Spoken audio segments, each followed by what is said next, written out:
This is Southern Cross News with Rachel Williams. Good evening everyone and welcome to Southern Cross News.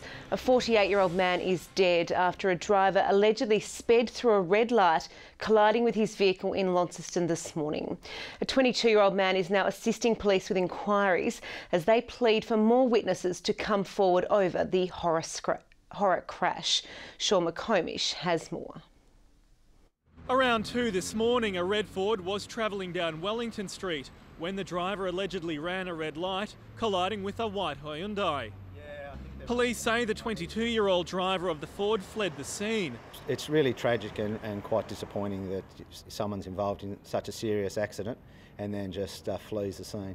The 48-year-old driver of the Hyundai was taken to hospital, but died a short time later. It appears that he's gone through a red light. You know, the light's there for a reason, and just the sheer speed that we believe he was travelling is just no care or consideration to other road users travelling at that speed in a town.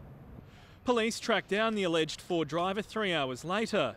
It's understood he had a disqualified licence and was likely travelling up to 100 kilometres per hour in the 60 zone. He is now in the Launceston General Hospital, along with another passenger receiving treatment. It appears that he's gone through a red light. You know, the light's there for a reason, and just the sheer speed that we believe he was travelling is just no care or consideration to other road users travelling at that speed in a town. Police are now reviewing CCTV footage and speaking with witnesses. Anyone with information is urged to contact Crime Stoppers. A report will be prepared for the coroner. The trial of a Claremont man accused of stabbing an elderly woman to death in broad daylight has begun in Hobart's Supreme Court. Darren Roston Wayne Cook has pled not guilty to killing Vula Delios at her North Hobart grocery store in 2016 on the grounds of insanity. Loved ones of Vula Delios leaving Hobart Supreme Court late this afternoon after sitting just metres from the accused, Darren Royston Wayne Cook. It's alleged Mr Cook killed the North Hobart shopkeeper in broad daylight in July 2016. Sitting in the dock, he remained silent, aside from again entering his plea of not guilty. It's alleged Mr Cook stabbed, kicked and punched Ms Delios, who was in her 60s, in the face, neck and the chest. It's alleged he stole a cash tray from the Elizabeth Street store and fled, but was later arrested. Crown Prosecutor Darryl Coates telling the court he had intended to kill her and that he told police he had located a heathen and executed her. The jury, hearing the accused, had been released from prison a day earlier and while in there had sought the care of pastors, telling them he was a Christian warrior. One of those giving evidence today, agreeing that he was told he was going to wage war on the heathens. Mr Coates putting forward the Crown's case that Mr Cook committed the actions but was not guilty on the grounds of insanity. Defence lawyer Rochelle Mainwaring's opening submissions, saying it was a disturbing and tragic case, which was clear from the outset, and that it doesn't dispute the victim died at the hands of the accused, but that he was so mentally ill he ought not to be held accountable.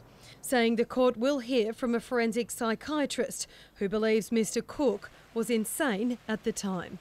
The trial will resume next week here at Hobart Supreme Court. It's expected to last 3 to 4 days and hear from at least 13 witnesses. The jury advised by Justice Gregory Geeson that they are the ultimate decision makers in this case and must remain impartial. Louise Hedger, Southern Cross News. 2 people have been charged in relation to yesterday's alleged arson attack at New Norfolk's Willow Court. A 16-year-old boy and 19-year-old man were arrested near the scene of the blaze, which further destroyed the Glenora wing at the historic site. The abandoned building has been the subject of numerous attacks in recent weeks, and the building was demolished by authorities last night due to concerns surrounding the safety of the structure. Anyone with information is urged to contact Crime Stoppers.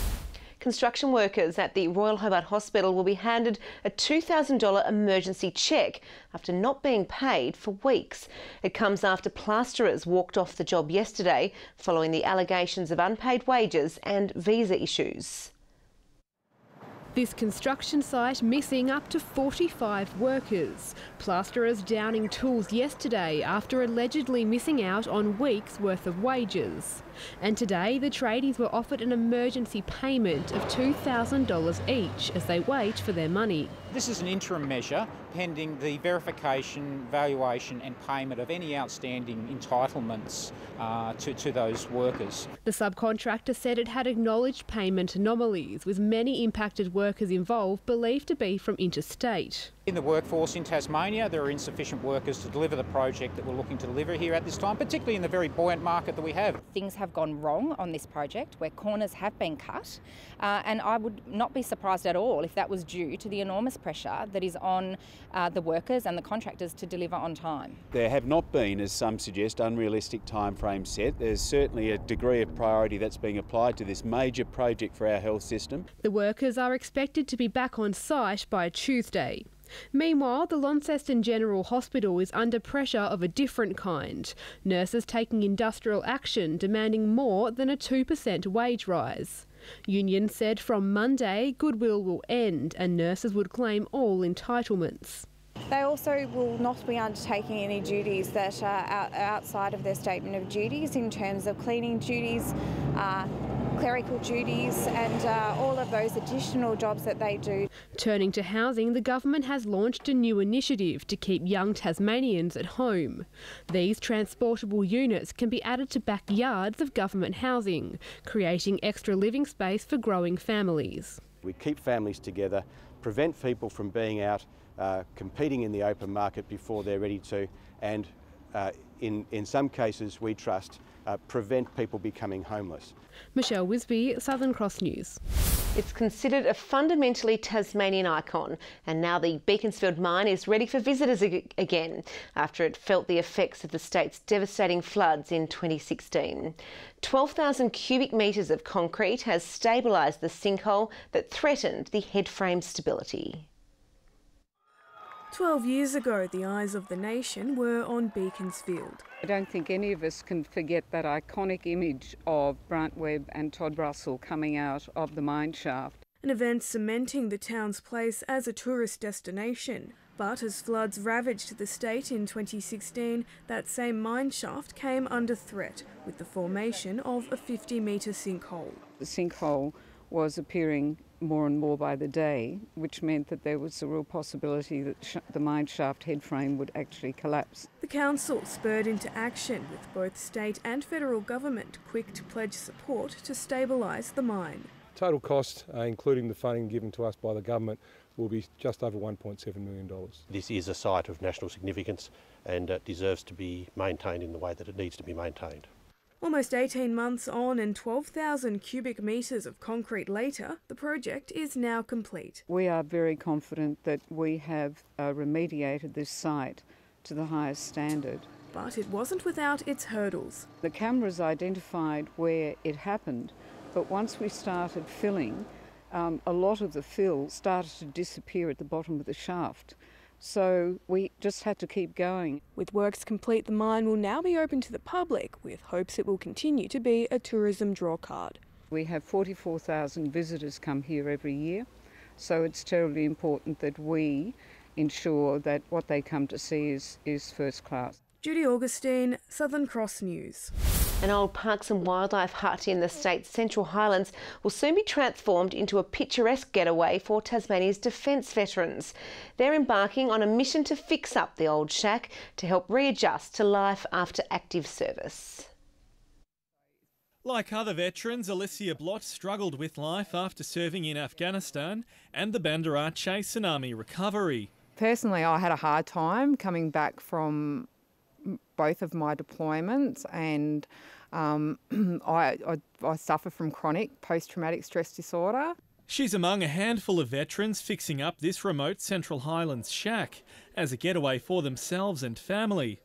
Once home to parks and wildlife staff, today it was handed over to the group after more than a year of planning. And we wanted a family place. We wanted a place where veterans could relax with their families.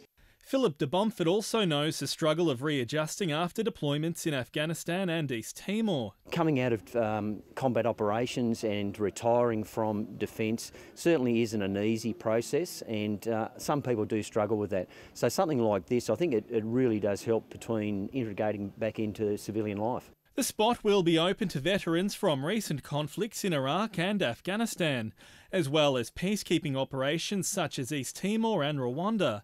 Mental health experts will also be able to drop by. So not only is it going to be a place where we can come up here and spend a week or a weekend away with the families, but it's going to have that facility as well to provide those services, which is going to be very unique. But they're not the only ones in the neighbourhood. Former Vietnam servicemen have called this shack home since 1990. It's just them and their families, and it brings them closer together, and it's been great for mates. You know, we've had people up here like 10 fellas. They're more than happy giving a helping hand to younger veterans fixing the retreat up, sharing in some good times ahead. Leave some barbies, some beers, some chat, it's going to be great. Sean McComish, Southern Cross News. Tasmania is about to become home to Australia's largest edible garden, with planting now underway at Hobart's Macquarie Point. The garden will feature hundreds of plant varieties, with an emphasis on bringing native and introduced species together to tell the story of reconciliation. It will be completely open to the public, so public will be encouraged to come and pick and learn about the foods, and it will certainly add to the landscaping and the general ambience of the site. It's a wonderful opportunity for the Aboriginal community to show what amazing bush foods we have here in Tasmania. The transformed precinct will be open to the public from early next year. New Norfolk's infamous Willow Court could be in for another transformation, with a new rum distillery planned for the site. The $3 million project still needs council approval, but if it all goes to plan, it could create an extra 20 jobs in the region. It's hard to imagine now, but one day these abandoned corridors could be home to a rum distillery. The new Norfolk distillery released its vision today for a $3 million transformation of this dilapidated wing of Willow Court. Myself as a builder, my youngest brother is a distiller, and funnily enough, over a fine glass of rum, we came up with the idea of building a distillery in New Norfolk. While the project is still seeking council approval, it hopes one day to distill both a spiced and an aged rum here. And once operational, it's expected the distillery would create 20 jobs, as well as offering hospitality traineeships to local high school students. We have a love for rum and we have a love for New Norfolk. It's been sad to see the buildings be left in such a state, and we're hoping that through our involvement that we're able to repurpose them and make New Norfolk a destination. We'll keep some of the memory of those spaces, but essentially we're keen to open the buildings up and utilise the particular good elements of the site. The distillery aims to be open by 2020. Michelle Wisby, Southern Cross News. Now look at the day's business and finance news thanks to Tasplan, your local super fund.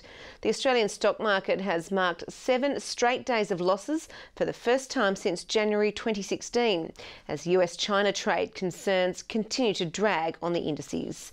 The ASX 200 index fell 16.6 points, and a short time ago the Australian dollar was trading at 71.54 US cents and 61.45 euro cents. After a solid season of State League and representative football, one young Tasmanian hopes to have done enough to attract the attention of AFL clubs, and Launceston's Chase Jones has had the added advantage of learning from someone who's been there before.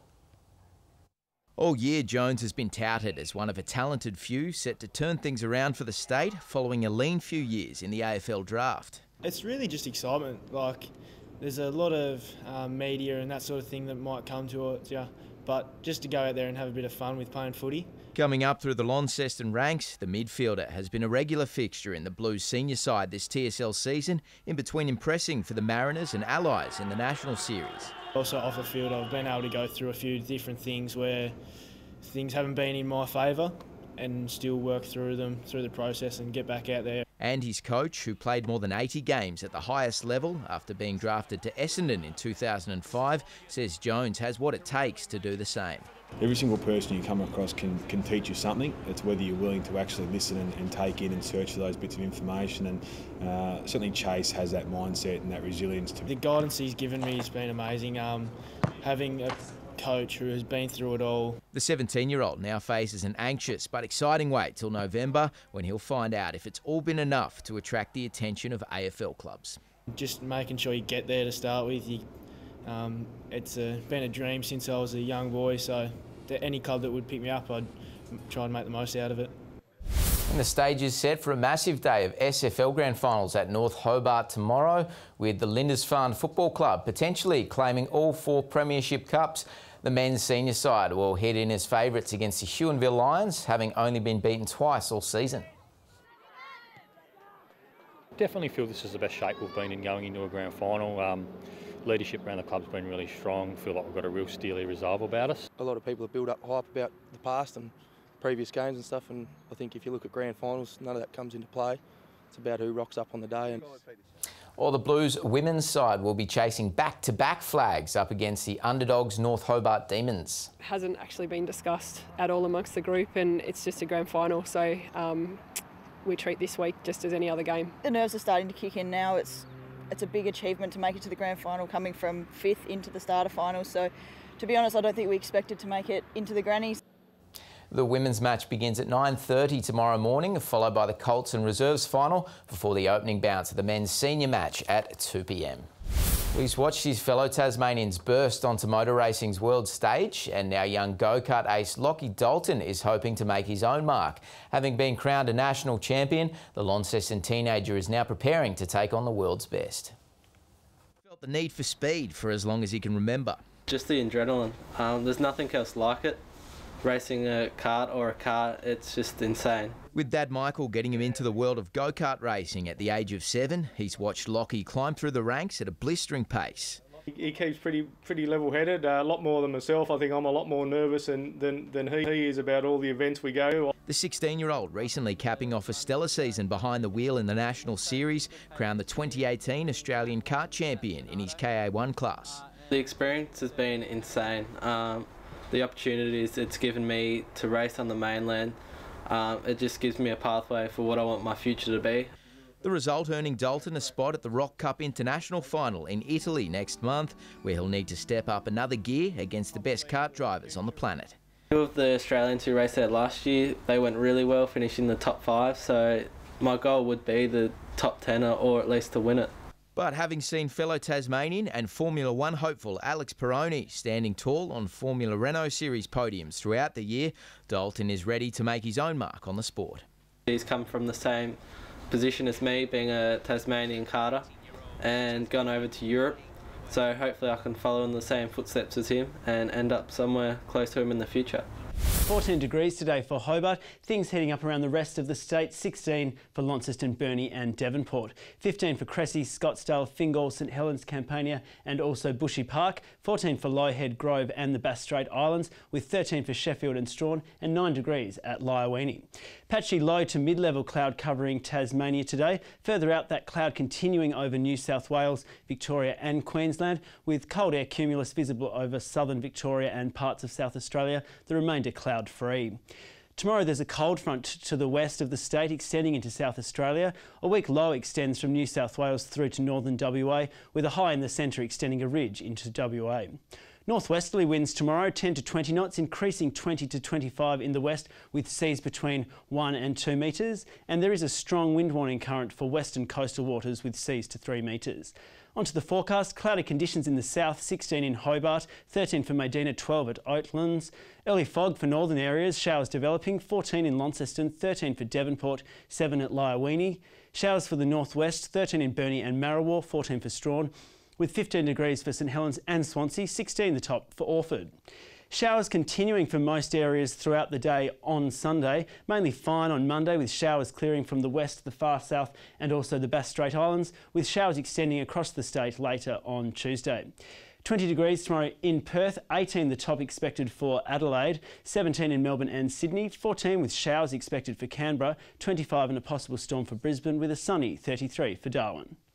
And a clear night in Hobart, 9 degrees, Launceston 10 and 9 also for Devonport. That's all for the week in Weather H. Wonderful. Thanks for that, Sam. Well, that's all your news for now. I'll be back later with updates. Thanks for joining us. Good night.